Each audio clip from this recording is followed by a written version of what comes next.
Yep. So Keegan after Vatican II. He'd been very close, as I said, to Paul VI, and then came John Paul I. He was only there for a few months, and then came John Paul II, and it was then I found an excuse to go over to England and to Rome. I wanted to suss out about John Paul II, what sort of a person he was. And on the way I stopped off in London and stayed with Keegan. I asked him what he thought about John Paul II. And he said, well, while John Paul II was still a cardinal in Krakow, he was allowed out by the communists to various meetings at Rome. He was on the Commission for the Laity and the post-Vatican II Church.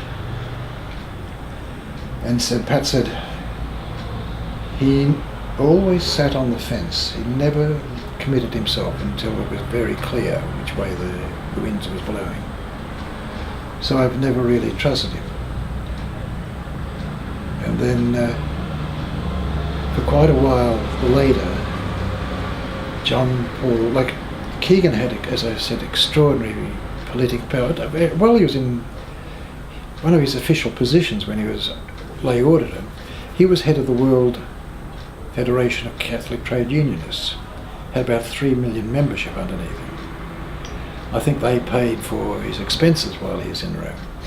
But John Paul II asked him on several occasions if he would come and work with John Paul II in the Vatican, and Pat constantly refused. I think he softened a little bit towards the end of his life, Keegan, on that. Keegan never understood why I pulled out of the priesthood. See, he was brought up in that very Irish pre-Vatican II thing with the extraordinary reverence for the priesthood, and that the priesthood had a power in God that a layperson did not have.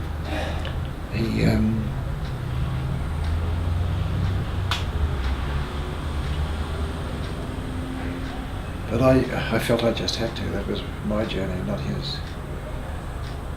But he stop for a minute. There's something I want to think there.